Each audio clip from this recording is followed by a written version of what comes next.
नमस्कार, स्वागत है आपका इंडिया न्यूज 28 में। आइए बात करते हैं इस वक्त की बड़ी खबर की।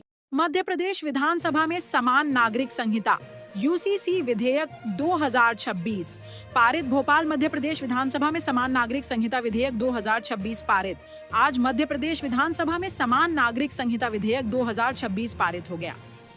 मुख्यमंत्री डॉक्टर मोहन यादव ने सदन में कहा, भारतीय संस्कृति में समानता का भाव हमेशा से सर्वोपरि रहा है। अब प्रदेश में रहने वाले राम से लेकर रहीम तक सभी नागरिक एक समान न्याय और समान अवसर के दायरे में आएंगे। कानून किसी के धार्मिक रीति रिवाजों में दखल नहीं देगा, बल्कि महिलाओं और बेटियों को समाज में सुरक्षा और बराबरी का हक दिलाएगा। मुख्यमंत्री डॉक्टर यादव ने आंकड़े पेश करते हुए कहा कि ड्राफ्टिंग कमेटी को मिले सुझावों में 76% से अधिक मुस्लिम बहनों ने व्यक्तिगत रूप से इस कानून का पुरजोर समर्थन किया है, क्योंकि वे वर्षों से कुप्रथाओं की मार झेल रही थीं। एक शादी का नियम, बहुविवाह पर रोक। प्रदेश में अब कोई भी व्यक्ति पहली पत्नी या पति के जीवित रहते दूसरा विवाह नहीं कर सके। तलाक और हलाला पर प्रतिबंध। 3 तलाक और निकाह हलाला को पूर्णतः गैर कानूनी और दंडनीय बनाया गया है। तलाक केवल कोर्ट के जरिए कानूनी प्रक्रिया से ही मान्य होगा। लिव इन का अनिवार्य रजिस्ट्रेशन। लिव इन में रहने वाले जोड़ों को 1 महीने के भीतर संबंधित रजिस्ट्रार के पास अनिवार्य रूप से पंजीकरण करवाना होगा। नियम तोड़ने पर 3 महीने की जेल या 10,000 रुपए का जुर्माना भुगतना होगा। बेटियों को संपत्ति में बराबर हक। पैतृक और अर्जित संपत्ति में बेटों और बेटियों, चाहे वे शादीशुदा हों या नहीं, को समान रूप से उत्तराधिकार का अधिकार मिलेगा। सरोगेसी और लिव इन से जन्मे बच्चों को वैधता। ऐसे संबंधों से पैदा होने वाले बच्चों को पूर्ण कानूनी वारिस माना जाएगा। उन्हें समाज में नाजायज नहीं कहा जा सकेगा। जनजातीय समुदाय की संस्कृति से कोई छेड़छाड़ नहीं।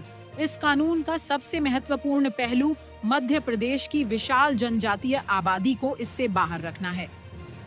संविधान के अनुच्छेद 342 के तहत आने वाले भील, गोंड, कोरकू, बैगा, सहरिया और भारिया जैसे आदिवासी समाजों पर यह कानून लागू नहीं होगा।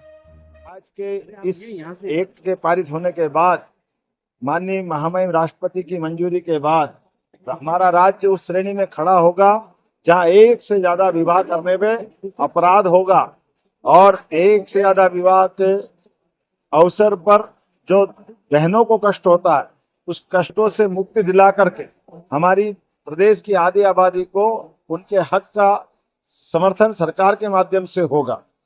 एक नहीं, कई सारी सौगात, केवल विवाह नहीं, विवाह के अलावा भी उत्तराधिकार के मामले में जो पुरुष का अधिकार रहेगा वो महिलाओं का अधिकार रहेगा। इसी प्रकार से दत्तक पुत्र से लगा कर सभी प्रकार के जीवन के जो अधिकार हैं वो अधिकार समान रूप से लागू किए जाएंगे। लिविंग रिलेशन में भी 1 महीने से कम समय में जो आयु विवाह की है 21 वर्ष और 18 वर्ष, उसका कोई उल्लंघन करेगा या विवाहतर संबंध बनाने के लिए लिव इन इत्यादि की व्यवस्था में दुरुपयोग करेगा, उसको 5 साल के लिए जेल में डाला जाएगा। हमारी सरकार नैतिक आधार पर भी और वैसे भी पूरे देश के अंदर माननीय मोदी जी के नेतृत्व में जब कई प्रकार के समसामयिक सुधारों का सिलसिला चल रहा है, ऐसे में बड़े राज्यों की आबादी में मध्य प्रदेश आज ठोस कदम उठा करके एक समान नागरिक कानून को पास कराते हुए एक नई ऊंचाइयों तक पहुंचा है। मैं अपनी ओर से आज पूरे प्रदेश को बधाई देना चाहूंगा।